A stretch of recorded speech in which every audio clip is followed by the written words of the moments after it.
Assalamualaikum warahmatullahi wabarakatuh. Alhamdulillahirrahmanirrahim. Salatu wassalamu ala asrofil anbiya'i mursalin wa ala alihi washabihi wa barakaatuh ajmain. Amma ba'du. Alhamdulillah, hari ini kita bisa bertemu lagi di mata pelajaran Al-Quran Hadis untuk kelas 11 IPS 3 dan kelas 11 IPS 4. Alhamdulillahirrahmanirrahim. Semoga kalian semua tetap dalam lindungan Allah Subhanahu wa taala. Semoga kita hari ini mendapat ilmu yang manfaat serta barokah. Amin ya rabbal alamin. Sebelum kita masuk ke pembelajaran, seperti biasanya, yang kemarin kita sudah membahas tentang makanan halal dan yang baik menurut agama Islam. Kalian sudah merangkumnya. Semoga dengan rangkuman itu kalian bisa lebih paham dan untuk bahan pembelajaran di rumah. Hari ini kita akan membahas tentang bersyukur kepada Allah, yaitu bab 10, pembahasan yang ke-6. Jadi hari ini kita akan menganalisis Quran surat Az-Zukhruf ayat 9 sampai dengan 13. Kemudian kita akan menganalisis Quran surat Al-Ankabut ayat 17. Kemudian kita akan menganalisis hadis Nabi tentang bersyukur kepada Allah Subhanahu wa taala. Setelah itu kita akan mengetahui perilaku orang yang menghormati dan mematuhi orang tua dan guru. Selanjutnya, sebelum kita masuk lebih dalam ke bersyukur kepada Allah, kita akan sedikit merefleksi pikiran kita dan keyakinan kita tentang bersyukur kepada Allah. Kita sering mendengar bahwa hidup ini seperti roda yang berputar, kadang di bawah dan kadang di atas. Memang seperti itulah hidup yang selalu berjalan dan bergilir seperti roda yang berjalan. Dan sesungguhnya Allah SWT telah memberikan nikmat tiada terhitung dalam penciptaan manusia dan semua pemenuhan keperluan hidup manusia. Diawali dengan rasa kasih sayang dalam hati kedua orang tua, melengkapi manusia dengan panca indera, adanya pikiran yang membedakan manusia dari makhluk lain, juga dengan adanya petunjuk ke arah kebenaran dengan agama yang benar. Nikmat berlimpah yang tidak terhitung jumlahnya. Walaupun seluruh pohon yang ada di bumi ini dijadikan pena dan air lalu dijadikan tinta, tidak akan mampu untuk mencatatnya. Namun manusia masih kurang mensyukuri, bahkan mengingkari penciptanya tersebut karena kecongkaan semata. Kemampuan mensyukuri nikmat Allah terlihat nyata di dalam amal ibadah, amal sosial, dan budi pekerti. Pribadi yang mampu berlaku sabar dan tabah di saat krisis mestinya diiringi dengan mensyukuri nikmat pada saat memenuhi kebahagiaan. Allah SWT telah melebihkan sebagai hambanya atas bagian yang lain dengan rahasia dan nikmat tersembunyi yang tidak mungkin diketahui oleh seorang pun sebelumnya kecuali hanya zatnya semata. Oleh sebab itu, belajar bersyukur dan berterima kasih merupakan bagian penting dalam hidup ini. Kita sering mengucapkan kata terima kasih kepada semua manusia, akan tetapi terkadang kita lupa berterima kasih kepada Allah Subhanahu wa taala yang layak untuk menjadi tempat hakikat berterima kasih dan bersyukur. Padahal Nabi Muhammad SAW telah mengajarkan bagaimana cara berterima kasih dan bersyukur kepada Allah Subhanahu wa taala.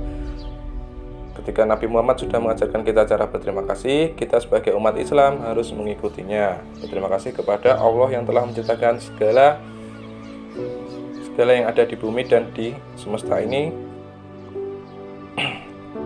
Kemudian kita akan menganalisis Quran surat Az-Zukhruf ayat 9 sampai 13. A'udzubillahi minasyaitonirrajim. Bismillahirrahmanirrahim. Wala in sa'altahum man khalaqas samawati wal arda la yaqulunna khalaqahunna azizul alim. Allazi ja'ala lakumul arda mahdan wa ja'ala lakum fiha subulan la'allakum tahtadun. Wallazi nazzala minas samaa'i ma'an biqadarin fa ansharna bihi baldadan maytan kadzalika tukhrajun. Wallazi khalaqal azwaja kullaha wa ja'ala lakum minal fulki wal an'ami ma tarkabun. Litastu ala zuhurihi thumma tadhkuru ni'mata rabbikum idza stawaitum alaihi wa taqulu subhanalladzi sakhkhara lana hadza wa ma kunna lahu muqrinin. Subhanallahul azim. Artinya, dan sungguh bila kau tanyakan kepada mereka siapakah yang membuat langit dan bumi, Pasti mereka akan menjawab, semuanya diciptakan oleh Yang Maha Perkasa lagi Maha Mengetahui, yang mengakibatkan bumi untuk kau sebagai tempat menetap, dan Dia membuat jalan-jalan di atas bumi untuk kau supaya kau menerima petunjuk, dan yang menurunkan air dari langit berdasarkan kadar yang diperlukan, kemudian kami hidupkan dengan air itu negeri yang mati. Menyerupai itulah kau akan dikeluarkan dari dalam kubur, dan yang membuat semua yang berpasang-pasangan dan mengakibatkan untukmu kapal dan hewan ternak yang kau tunggangi, supaya kau duduk di atas punggungnya, kemudian kau ingat nikmat Tuhanmu apabila kau telah duduk di atasnya, dan supaya kau mengucapkan Maha Suci Tuhan yang telah menundukkan semua ini bagi kami, padahal kami sebelumnya tidak bisa menguasainya. Itu artinya untuk dari surat Al-Zukhruf mulai dari ayat 9 sampai ayat 13. Selanjutnya penjelasan ayat dari Quran surat Az-Zukhruf ayat 9 sampai 13. Semua sumber daya alam yang ada merupakan rezeki dan nikmat dari Allah Subhanahu wa taala yang tak terhitung nilainya dan dikaruniakan Allah Subhanahu wa taala kepada manusia. Oleh karena itu manusia seharusnya pandai mensyukurinya. Dan salah satu bentuk mensyukuri nikmat Allah Subhanahu wa taala adalah dengan beribadah kepadanya, memelihara alam dan tidak merusaknya. Pada ayat 9, Allah Subhanahu wa taala menerangkan kepada Nabi Muhammad SAW bahwa jika orang-orang musyrik ditanya, siapakah yang menciptakan langit dan bumi? Niscaya mereka menjawab, Allah Subhanahu wa taala yang telah menciptakan langit dan bumi. Mereka sebenarnya mengakui Allah Subhanahu wa taala, tetapi karena sombong, hasud dan dengki, mereka tetap musyrik kepada Allah Subhanahu wa taala. Pada ayat 9 ini, Allah Subhanahu wa taala menyebut secara umum penciptaannya, yaitu langit dan bumi. Pada ayat 10, Allah Subhanahu wa taala merinci sebagian dari kehebatannya sambil mengarahkannya kepada manusia, khususnya kepada orang yang mengingkarinya. Firman Allah Subhanahu wa taala, Dialah yang menciptakan bumi itu dan menjadikan untuk kamu bumi sebagai tempat yang mantap dan nyaman, tidak goyang atau oleng, agar kamu dapat tinggal menetap dengan aneka kemudahan yang dapat mengantar kepada kenyamanan hidup kamu.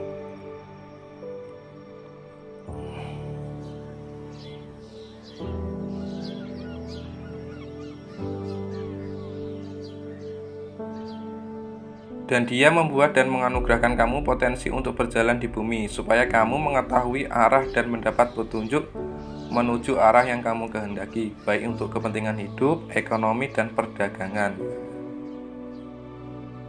Sejalan dengan ayat ini, Allah Subhanahu wa taala berfirman dalam surat An-Naba ayat 6, Alam naj'alil arda mihada, bukankah kami telah menjadikan bumi itu sebagai hamparan? Dengan demikian, apa yang tersurat pada ayat di atas dapat digunakan sebagai bukti tentang keesaan dan kekuasaan Allah Subhanahu wa taala dalam melimpahkan nikmat kepada manusia. Selanjutnya pada ayat 19, Allah Subhanahu wa taala yang Maha Perkasa dan Maha Mengetahui itu yang menurunkan secara berangsur dan sedikit demi sedikit air hujan dari langit menurut kadar yang diperlukan untuk minuman dan binatang, serta pengairan untuk tumbuh-tumbuhan. Lalu kami hidupkan dengan curahan air tersebut daerah yang tandus, daerah yang mati, yang sebelumnya tidak ditumbuhi pepohonan. Seperti itulah Allah Subhanahu wa taala berkuasa menghidupkan sesuatu yang mati dan mengeluarkan kamu dari dalam kubur dengan amat mudah. Penjelasannya seperti itu mulai dari ayat 9 sampai 11. Yang 11, 12, 13 kalian bisa baca di buku mata pelajarannya kalian, buku Quran Hadis.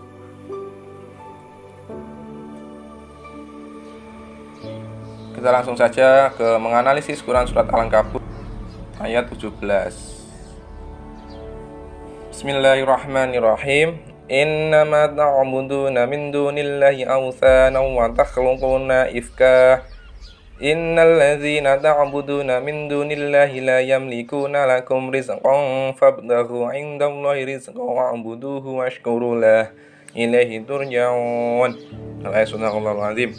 Sungguhnya apa yang kamu sembah selain Allah itu adalah berhala, dan kamu membuat dusta. Sungguhnya yang kamu sembah selain Allah itu tidak mampu memberikan rizki kepadamu, maka mintalah rizki itu di sisi Allah, dan sembahlah Dia dan bersyukurlah kepadanya. Hanya kepadanya lah kamu akan dikembalikan.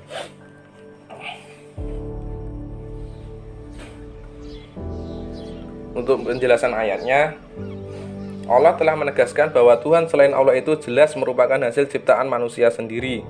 Jelas. Namun mereka berdusta menganggapnya sebagai Tuhan yang bisa memberi manfaat. Kemudian Nabi Ibrahim alaihissalam mencela dan mengecam mereka dengan mengatakan bahwa patung-patung itu sedikit pun tidak sanggup memberi rezeki kepada mereka. Sebab rezeki itu adalah wewenang mutlak yang dimiliki oleh Allah SWT. Karena itu dianjurkan kepada mereka supaya memohon rezeki kepada Allah SWT dan bersyukur jika yang diminta itu diperkenankannya. Allah SWT yang telah mendatangkan rezeki bagi manusia serta memberi nikmat hambanya, sesudah itu kepadanya lah manusia akan dikembalikan, di mana manusia dianjurkan untuk mencari keriduannya dengan jalan mendekatkan diri kepadanya. Ayat ini ditutup dengan lafal kepadanya lah kamu dikembalikan. Artinya bersiap-siaplah kamu menemui Tuhan itu dengan beribadah dan bersyukur. Seperti yang dijelaskan oleh surat An-Nahl ayat 114, Fakulu mimma razaqakumullahu halalan thayyiban washkuru ni'matallahi in kuntum iyyahu ta'budun. Maka makanlah dari apa yang telah diberikan kepadamu, makanan yang halal lagi baik, dan bersyukurlah kamu akan nikmat Allah jika kamu benar-benar beribadah hanya kepadanya. Itu ayat An-Nahl itu juga menjelaskan tentang harus bersyukur kepada Allah, karena Allah itu yang memberi kita rahmat, rezeki, dan segalanya yang ada di dunia ini semua pemberian Allah.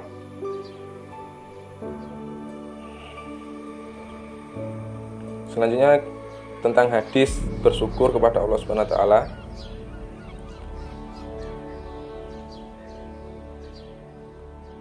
Ini hadisnya. Hadatsana Muslim ibnu Ibrahim, hadatsana Rabi ibnu Muslim, an Muhammad ibn Ziyad, an Abi Hurairah, an Nabi sallallahu alaihi wasallam, qala la yashkurullaha man la yashkurun nas.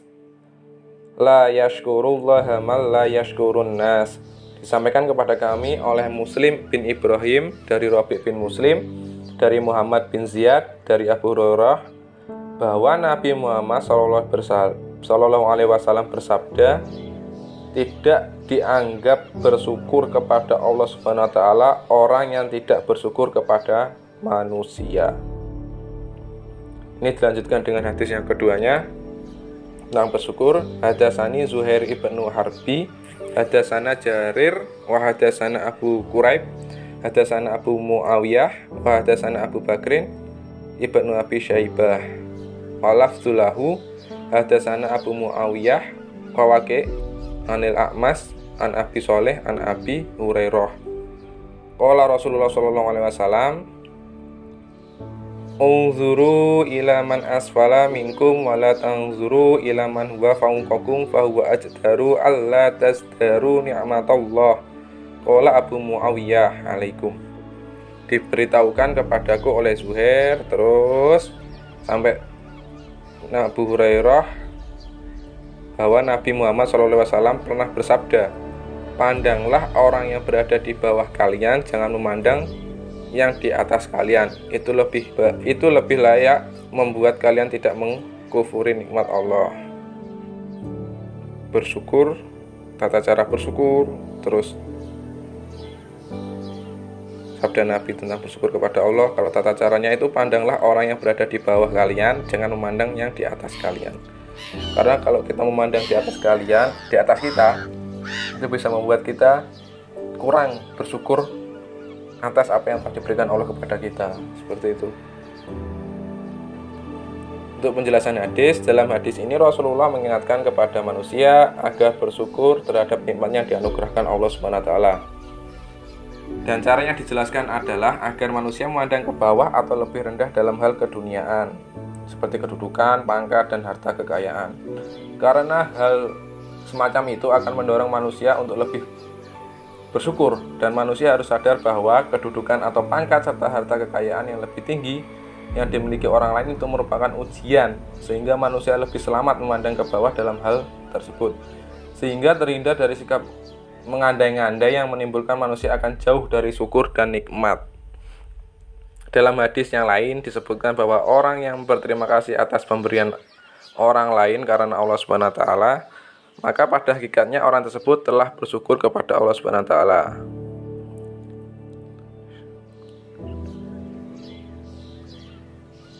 An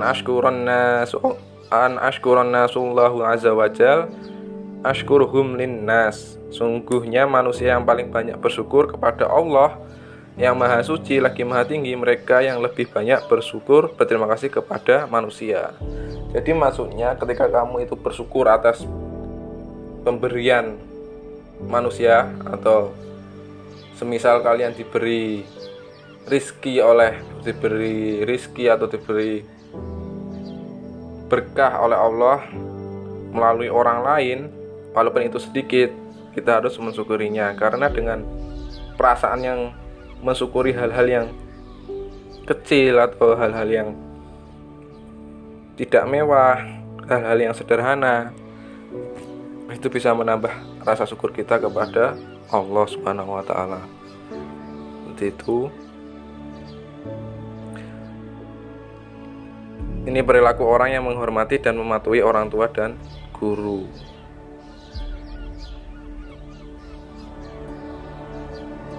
Ini sikap dan perilaku yang diterapkan sebagai penghayatan pengamalan atas Quran Surat Az-Zukhruf 43 ayat 9-13. Yang pertama, selalu mempercayai sepenuhnya terhadap adanya Allah Subhanahu wa taala, karena dialah zat yang maha mengetahui yang menciptakan segala sesuatu.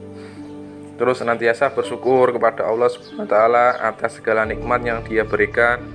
Karena Allah Subhanahu wa taala menjadikan bumi sebagai hamparan, menjadikan jalan-jalan di muka bumi ini untuk memperlancar perhubungan, menurunkan hujan untuk menghidupkan tanah yang tandus menjadi subur, menjadikan makhluk yang berjodoh, dan menciptakan alat bertransportasi baik darat, laut maupun udara, seperti kuda, unta, kapal, serta masih banyak lagi yang lainnya yang kesemuanya itu wajib kita syukuri. Terus selanjutnya, senantiasa bersyukur dan berdoa ketika naik kendaraan. Sikap dan perilaku yang dapat diterapkan sebagai penghayatan dan pengamalan Quran Surah Al-Ankabut ayat 17 adalah selalu memohon, meminta hanya kepada Allah SWT, bukan kepada yang lain. Karena Allah SWT lah yang memberi rezeki kepada kita semua. Terus dari hadisnya, yang pertama, senantiasa berterima kasih kepada sesama manusia sebagai tahapan syukur kepada Allah SWT. Terus yang selanjutnya, untuk urusan keduniawian, senantiasa melihat kepada orang yang berada di bawah kita, sehingga akan tumbuh rasa syukur kepada Allah Subhanahu wa taala atas segala nikmat yang telah Dia berikan. Jadi kesimpulannya dari semua penjelasan itu tadi, bahwa kita itu harus bersyukur kepada Allah Subhanahu wa taala dalam hal apapun. Walaupun itu hal sepele, tapi kita harus mensyukurinya, karena hal-hal yang sederhana itu wajib kita syukuri. Misal kalian diberi uang saku yang sedikit oleh orang tua, itu wajib disyukuri, karena masih banyak orang yang lain di luar sana yang tidak hanya uang saku, ke sekolah pun sekolahnya belum memiliki gedung seperti itu. Jadi orang-orang yang di luar sana itu untuk sekolah pun masih sulit. Kalian yang sudah bisa sekolah hanya diberi uang saku sedikit, mengeluh atau tidak bersyukur, itu tidak pantas, karena di luar sana masih banyak orang yang membutuhkan. Kita harus memandang orang-orang yang berada di bawah kita bukan untuk sombong, tapi untuk menjadi tadabbur kepada Allah Subhanahu wa taala. Seperti itu. Saya rasa cukup sekian. Saya rasa cukup seperti itu untuk penjelasan bersyukur kepada Allah. Nanti tugasnya kalian merangkum bab 10 ini, atau bab bersyukur kepada Allah. Nanti seperti kemarin pengumpulannya di grup, atau pengumpulannya di WA saya. Jadi seperti itu, kita harus tetap bersyukur tentang apa yang kita miliki. Sekian dari saya, Wabillahi taufiq wal hidayah. Wassalamualaikum warahmatullahi wabarakatuh.